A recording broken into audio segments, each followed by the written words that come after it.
Yeah, so he asked if I wanted to try to play bass in that band, and I remember asking him, "Hey, well, what are you gonna call the band?" And he said, "Fun," and I said, "That's a fucking terrible name." And I think that was the end of it. Fun was a huge band. Still, I mean, there's still got some great stuff going on. Yep. Yep. Dive in.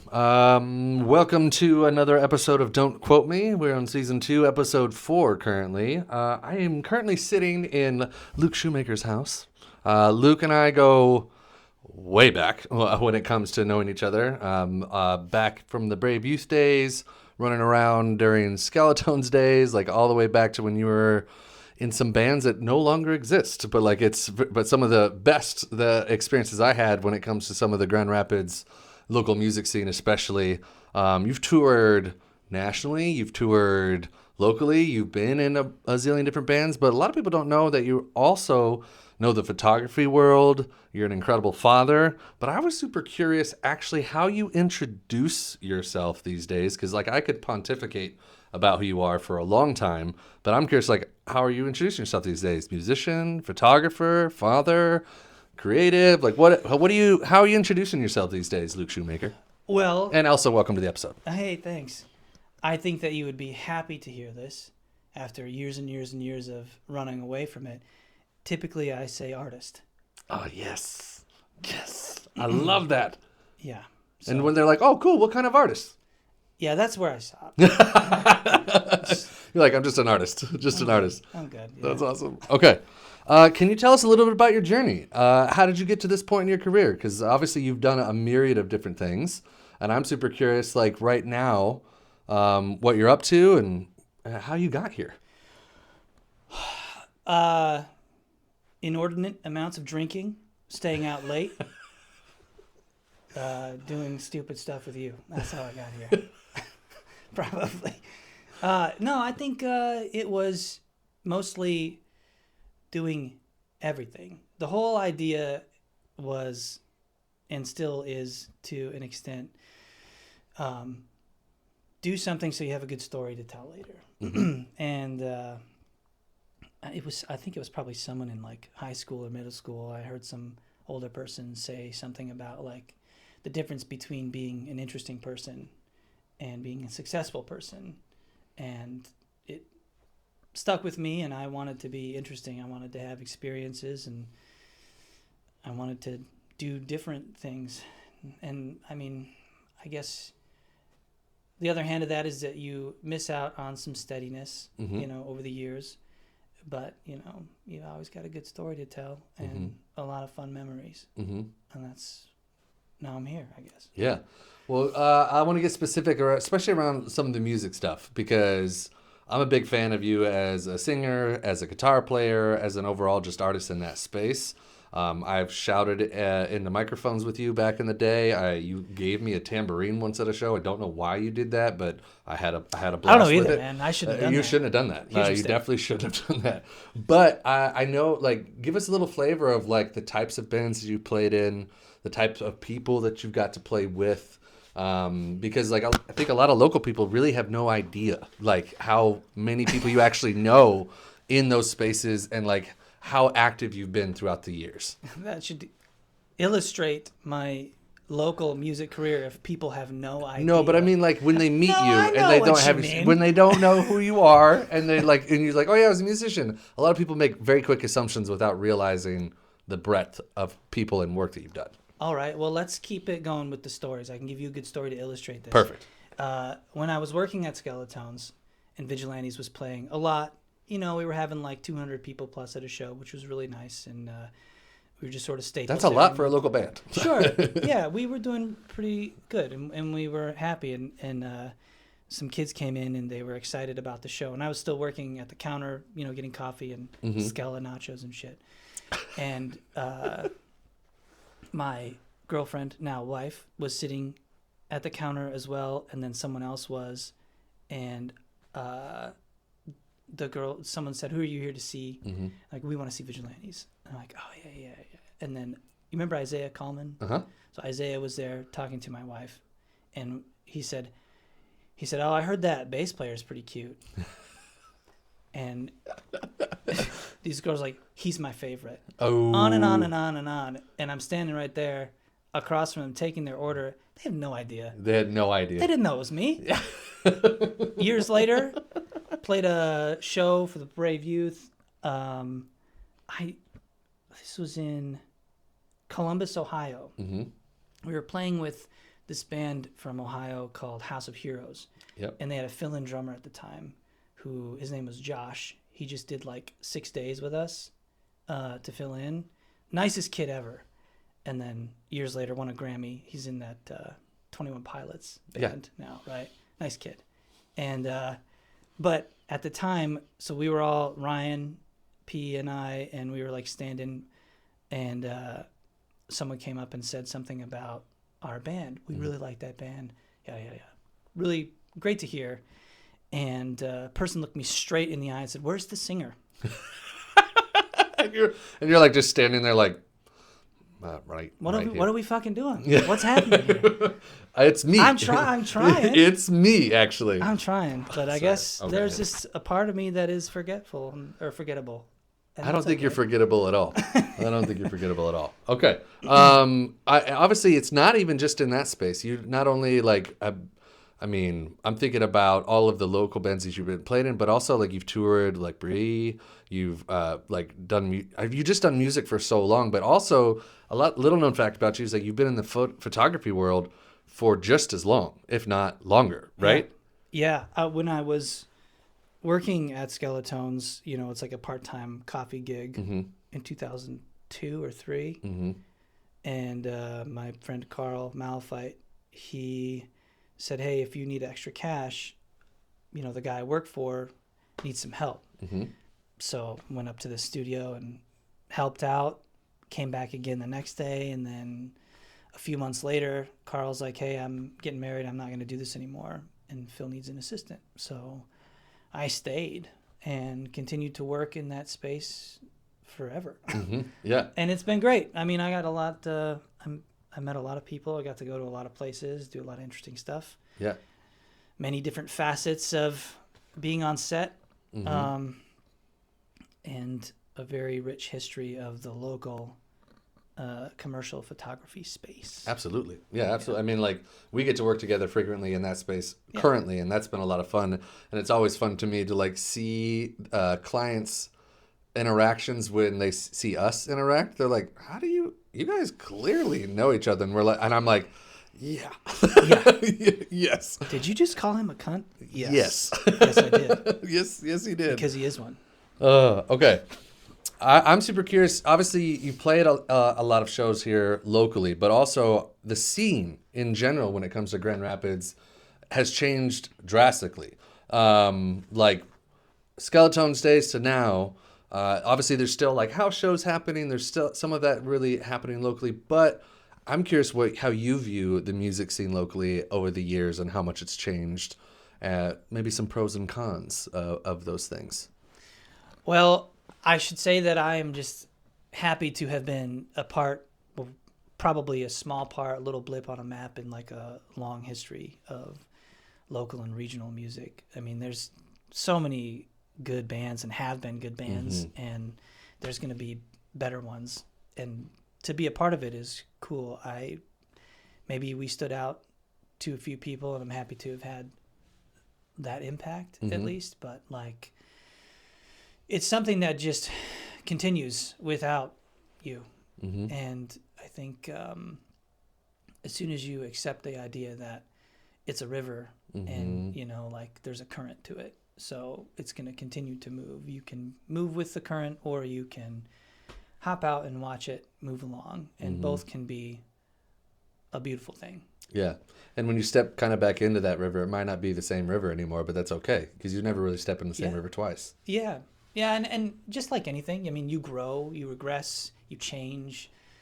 Everything is always like moving. And I think seeing people in their early 20s putting shows on that are fucking sick is just the highlight of my career in music. Watching other people do really cool stuff has been like, I don't know. It's hard to put into words. It's really fun. It, brings back memories of when you were doing it, and then you start to have these ideas of, did the people who are older than me have this perspective on people like Murph and Herm that took such good care of the scene for all of us when we were younger? Are we doing the same thing for these people? Do they feel like we always have a place to play a show? We always have a place to sell a record? Like there's a space for us to continue to try, and not be judged. So, I hope that is still there, but things can be difficult and muddy sometimes. It's expensive to try to buy a building these days. Yeah. Back in the day, it was like, I got $5. Yeah. It was all right. So true. We're hearing Herm's stories about like what he purchased some properties for. I'm like, what? Yeah. That's insanity. How is that even possible now? Your favorite moment so far in your music career? Favorite moment is tough to recount just one time. Of course. But some of my most favorite times are the times when we would be playing a show, could be literally anywhere, 500 people, 20 people. But when you look out and the lights aren't totally blasting you in the face and you can actually see the people there, like a Mulligan show or something, and you see everybody that you care about, or the people that care about you at least, out there having a good time, and you feel like you are actually doing the thing that you're on earth to do, and you see them enjoying that, that's kind of like what sells it for me. That's what keeps me coming back. It's a nice drug right there. Yeah. It does feel sometimes like it's the only thing in my life I've ever done right, or that I've only ever been good at. Ooh. It's just a feeling. It doesn't mean it's true, but it's a big feeling when it happens in those situations. Wait, real quick. I don't mean to cut you off, but there is one specific moment that you probably won't talk about. But I remember one particular New Year's Eve party where it was completely packed out, and everyone was standing level with each other in someone's kitchen, like off their kitchen, like kind of like in this weird. Oh, at EJ's. At Madison Mansion.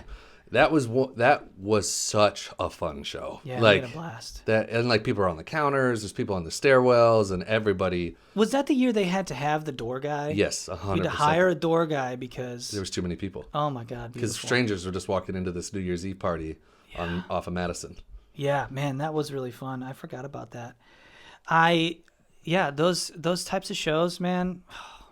God, we destroyed Eric's house. He was so happy about it. He's just they just don't make him like that anymore. But him and Teresa totally happy about it. Yep. Get up early in the morning, clean up everything. Cleaning everything. They had kids. Yeah, the kids weren't there. I know the person that threw up on the landing. And she was so ham-boned, like she was just like, we got to get out of here. And it was just there. And they were happy to clean it up. And come on.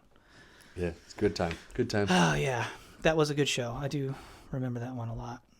But your favorite one. Sorry to cut you off. No, it's fine. There's been a couple of moments. I remember going in Vigilantes, we got an offer to come to Nashville to play a showcase, which is where you set up in a studio and you play for a record label. This record label didn't have any bands on it. We didn't know. They were brand new. They were called Teleprompt Records. And the guy that set it up, his name was Ted T. Ted T. What a great name. And he had two interns, Heather Openshaw being one of them. Do you remember Heather? I definitely remember Heather Openshaw. Yeah. It was crazy that she ended up moving here like later on. She was lovely, lovely, lovely, lovely person. But we played this thing. There's this... I was just not familiar with any of this stuff. I was just happy to be in a band. And like in Nashville, there was just... like studio after studio after studio in this giant place, and there's hallways and everything. And this is 04. And I should probably clarify this. My father was a garbage man for 25, 30 years, and he would occasionally find these treasures in the trash and would just bring them home. So many great things, like a lot of great things. And one time he brought a scooter home, like a Razor scooter, and they were, I don't know, new-ish back then. Yeah, I remember. but it was electric. And this is Ooh. '04, dude. So this is like, yeah, you're like, rip on I was that like, give me that sucker. tech. Come on. Let me see that thing. So I brought it with me. We threw it in the back of this 84 Dodge pickup that we drove down there. Not smart. But, and I was just being a douche because I was like 21 or whatever. And I was just riding the scooter around inside while other people are like rehearsing and everything. Like an absolute dickhead. And, an older woman stopped me and she's like, what is that thing? And I was like, it's just a scooter. Like, it's a scooter. And she's like, can I give it a whirl? I was like, yeah, go ahead. And she hopped on it and left. And Like stole your scooter. Well, there's just hallways all over Oh, the so she's place. just going around the loop. Yeah. Doing a loop. And there's this like big giant open area kind of in the middle. And that's sort of where we were. And this dude with these horn-rimmed glasses and like a super Western shirt was like, he's like, man, you know who that was? And I was like, no. And he's like, that was Deanna Carter. I was like, I don't know who that is. And yeah, I didn't know at that time. There was a television show that they were rehearsing for there called the Nashville Star at the time, and he was one of the contestants. I don't know what she was doing there, but I found out later that's Johnny Cash's daughter. Yeah. I did not know. Johnny Cash's daughter just borrowed your scooter while you guys are in just Nashville ripping recording. on my scooter, man. Back in '04, it was great. But that was a fun one. There was this other time at a Brave Youth show where we were playing with our friends, Javelins. They were formerly of Lansing, moved to Chicago, and another one of our friends was playing with them. They were normally a three-piece, but he was playing keys, I think, at the time. And he was in a band called Onathalo. That was, they were They're pretty big big. they're pretty big. Yeah. Yeah. One of my favorite shows of all time was Onathalo, Bunk Bed Nights. I think Joust played. Yeah. Oh, Joust. It was sick. It was a Yeah. good show. It was at Central. And the last broadcast, Ryan P's old band. And and the singer of that band, Danny, he is the bass player in, I don't remember the name of this band, but that Take Me to Your Best Friend's House. Yeah, no, Group Love. Yeah, he's in that band now. Group Love, yeah. But yeah, so these guys are all friends. Well, that was good, actually. Very good. Impressed. The only time I will be able to do that. I remember, so we had to play at Billy's. It was the one and only time we ever played at Billy's because it's like it was like a jam band, like reggaeton, like. They had different theme nights, but that wasn't the rock. You weren't going there for the rock shows. That's not what Billy's it was known gross, for. like a Oh, it was so dirty venue, like a rock venue. But it was. I wasn't a big Billy's guy. Weird stuff going on in the pool area. Always weird stuff going on in the bathrooms. Yeah, yes sir. Always. Yes sir. Still to this day. Oh boy. But we played the show, and Ryan and Drew were talking afterwards, and Drew's like, "Hey, we're starting a new band." I think that's why maybe he moved to Chicago. I don't know. And I'm pretty sure it was Drew, but I could be wrong on that name. I think Drew Dost, but I don't know. It's been a long time. But he was like, "We're starting a new band. Do you still play bass?" Or he asked Ryan if he knows anybody that plays bass, and he's like, "Well, Luke was the bass player in Vigilante." He's like, "Oh yeah, do you still play bass?" And I said, "Not really. I'm kind of doing this thing, like." Yeah, you were just at my show. I was playing guitar. We were, we played a show together. And he was, do you want to try out to play bass in this band? And we talked a little bit more. Really nice guy, and huge Onathalo fan, loved that band, and I liked Javelins a lot too. They were really cool. So, it seemed like all good, but I just at that time, two bands at the same time was like a foreign idea to me, where a lot of people were very comfortable with that. That was too much. That would have been. You're like, this is my band. Yeah, it was easier to just put all of my creative effort into one thing rather than split it. I didn't know how to do that back then. And I'm sure I'm probably not very efficient at it now. But so he asked if I wanted to try to play bass in that band, and I remembered asking him, "Hey, well, what are you going to call the band?" Yeah. And he said, "Fun." And I said, "That's a fucking terrible name." And I think that was the end of it. Fun was a huge band. Still, I mean, there's still got some great stuff going on. Yep. Yep. Yep. That's a good one. Okay. You obviously you're not only just playing in the photography space, also a musician, artist in general, but those are different mediums, obviously different, Yeah. wildly different mediums in some regards. But how do you maintain your creativity across those different mediums? Okay. Well, this helps me out by thinking about how humanity is defined by its limits, and the way that a human pushes past their limits are by knowing about them. Mm-hmm. And creatively speaking, I like to be in the box. Put me in the fucking box, okay? I don't want to be outside the box wandering around the goddamn desert. I want to be in the box so I know what my limits are, so I know how to create new limits that are farther out. So I believe in expanding the box, not walking on the outside of it, not knowing What the heck you're doing. Yeah. It feels like that daily anyway, with like the history of the world's information at your fingertips. Right. And like, You can get outside the box real fast. oh man. And I feel like I've been wandering in the desert for a long time because of that. Because there's just so much that you can know. Mm-hmm. And I feel like I need to not know some of these things. But whether it's photography, commercial photography, production, anything like that, I believe that knowing my place to begin with will help me get my footing, and then I can see the limits and know how to set further limits and push past the ones that I have in front of me. And I think that's where you get creative, because being creative is like a lot of things, like solving a problem, right? And I want to do that fast. I want to do it efficiently, but because I want to see what's next. So I want to constantly, I want to, maybe this is dumb, but I want to be in the box so I can keep trying to get out. Yeah. I think that makes a lot of sense. I mean, well, you think about it like even from like a scope of a project. If you don't know the how much budget you have, how many people can be involved, or those, like you don't know what kind of deliverable you're going to be able to provide. Yeah. You need these boundaries and these walls in order to actually be effective. It sounds like for you, creativity is the most effective if you're able to like know those limits and then walk right up to the wall and maybe push on it, but you're not trying to just be like, oh, maybe we'll go over here with it. You're like, no. What are we shooting, like from a photography standpoint, or like what kind of song am I playing? Obviously, you're not going to like bring some jazz line up to a rock song, so you got to know the limit of what you're playing in. Well, Thoreau wrote at Walden. I mean, he was completely away from everyone, right?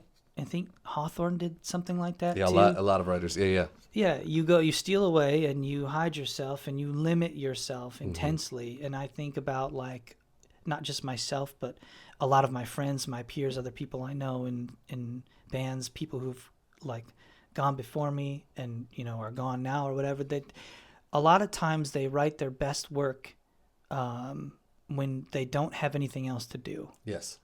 There's this like overwhelming sense of boredom that you have to overcome or you will cease to be.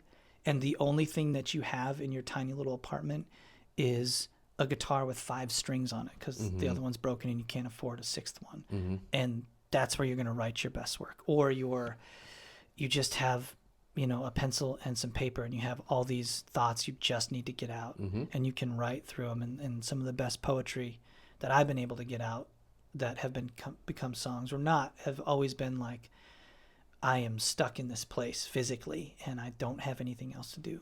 Planes are good for that. Long plane rides.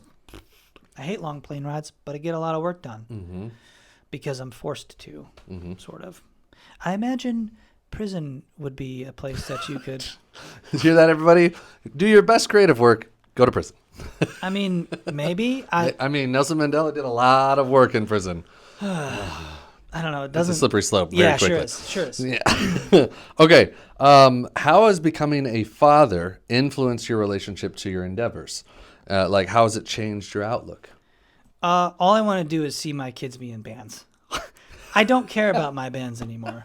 I just want my kids to be, or at least in love with music as much as I am, which seems to be the case. But, cool.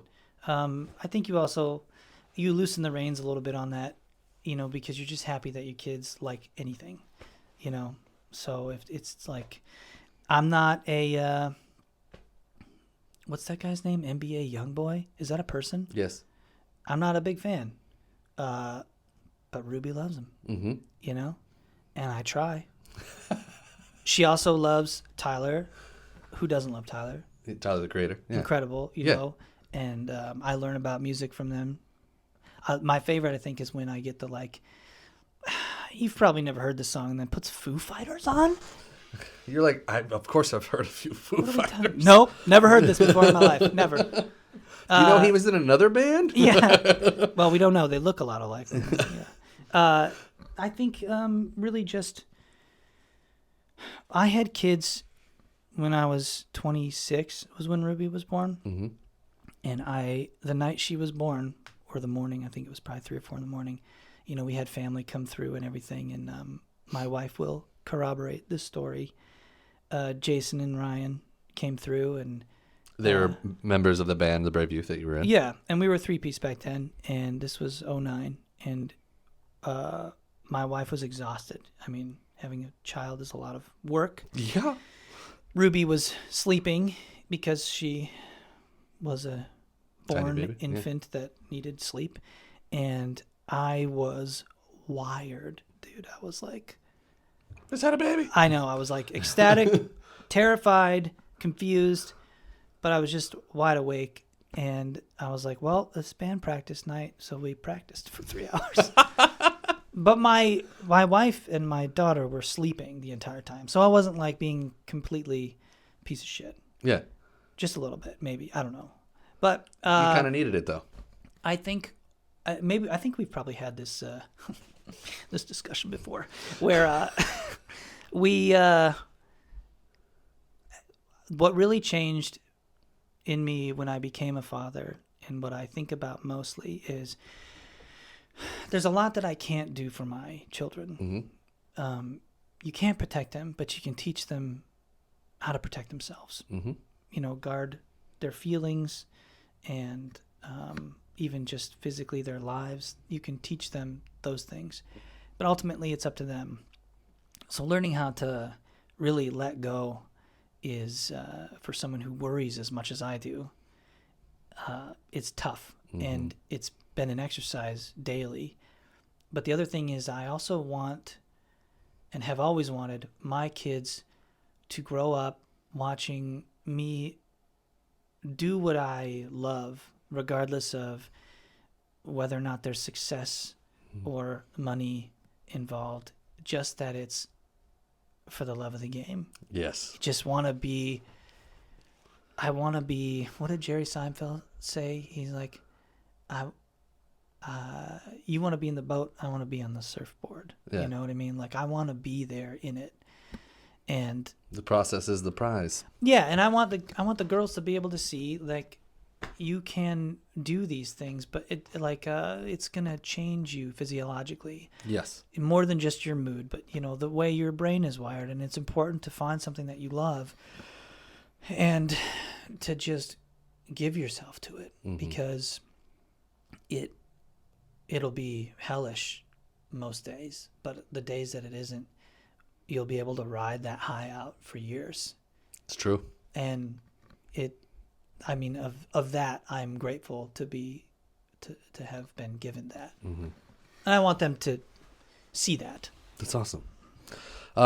This might be somewhat similar, but the reality is, like, what advice do you have for young creatives that say maybe even want to follow a similar path or make music or that kind of stuff? We good? Yep. For young people? Especially young creatives. Young people creatives. That are pursuing, like, maybe they want to get into commercial photography. Maybe they want to get into a band. Maybe they want to make something. What advice would you give them? Run for the hills. Don't do it. Literally don't listen to anybody. Don't listen to anyone. Don't listen to someone who's done it before, who probably has all the wisdom in the world. Don't listen to them, because inevitably they're going to tell you something that you're going to latch onto, and you're going to think that it's the only way, and you're going to get fucking stuck. But the reality is, you know best. You will always know best. There's no one out there that has more wisdom for you to do what you know that you want to do. you will always, you just have to fucking listen to yourself. Stop being so goddamn hard on yourself. You're not a piece of shit. You're not terrible at it. There's worse people. There's better people. There's always a bigger fish. I don't know. There's so much, but if you just listen to yourself a little bit, trust yourself a little bit more, play the show, write the song, write the poem, write the short story, make the sign, shoot the model, do in any way that you can. And just don't. I think the number one thing that I made mistakes in, and I imagine other people could agree with me, was that I just didn't listen to myself enough. I fucking knew the whole time.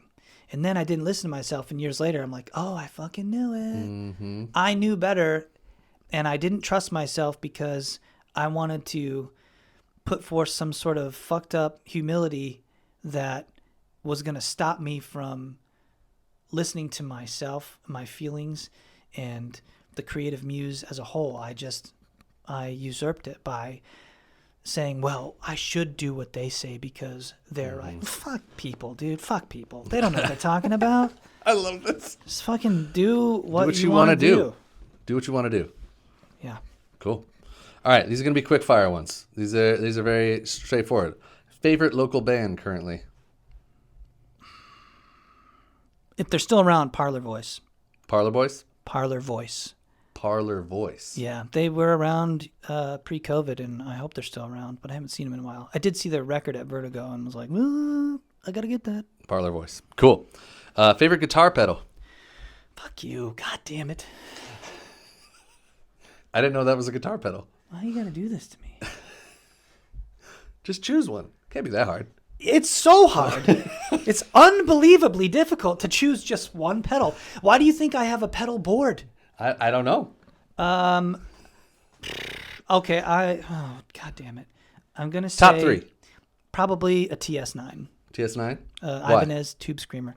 I don't know, because I played a Vox, and a Strat through a Vox for years, and trying to do things that there's a lot of different pedals that do what that pedal does. Boss has their own called the Blues Driver.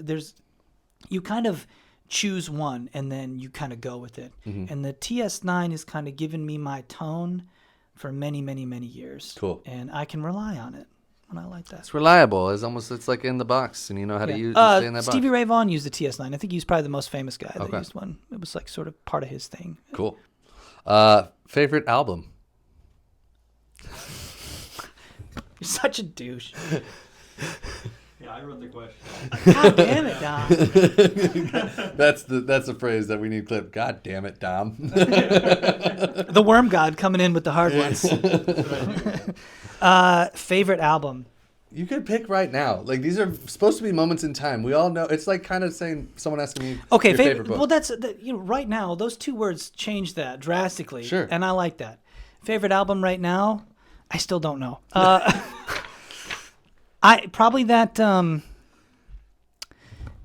would say probably that Otis Redding record. The great Sing Soul Ballads. I've been listening to it a lot lately. I mean, it's been around since like 67, but it's a really good record. And I just, but it's the fall and subsequently the winter is jazz season for me. So I'm starting to feel the Brubeck coming back, the Monk. I got to get back into it. It's very much like that. This Mama record, That one up there? Welcome to My Blue Sky, came out I think April. It's so good. Okay. Fucking awesome record. Favorite cocktail? Aperol and soda.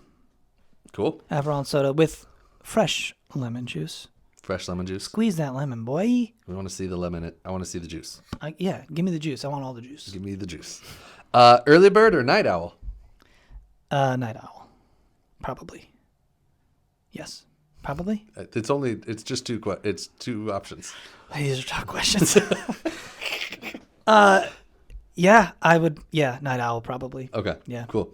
Go to dinner spot currently. Marika Treeb's. Fucking fight me. Fight me. I'll just go there in my goddamn dreams, dude. I don't give a shit. It doesn't exist anymore. Stop. It does in my heart. That's not a real thing. It literally doesn't exist anymore. My heart is not a real if place. you're going on a date, with your wife, where are you going to dinner? Where do we go? We will probably go to Frisian. Ah, there you go. You know me. Yeah, Frisian. Yeah. Shout out Frisian. Shout out Craig, Maddie, and everybody else. There's a whole bunch of people. Phil and Zan. Phil and Zan.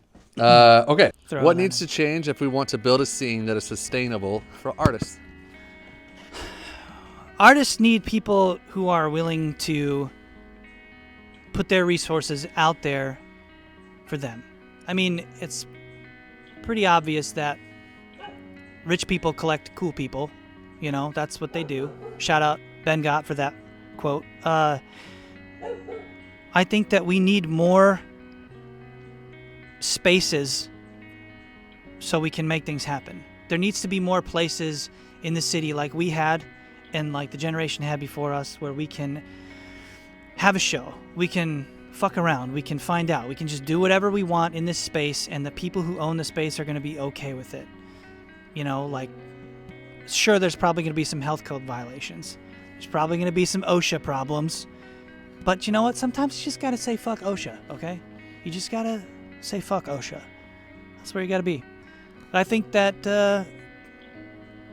a scene in a city, especially ours, needs people who are willing to give up their resources so other people can play, so they can try things, so they can fucking fail, so they can not listen to themselves and then years later regret it and then listen to themselves and get it right.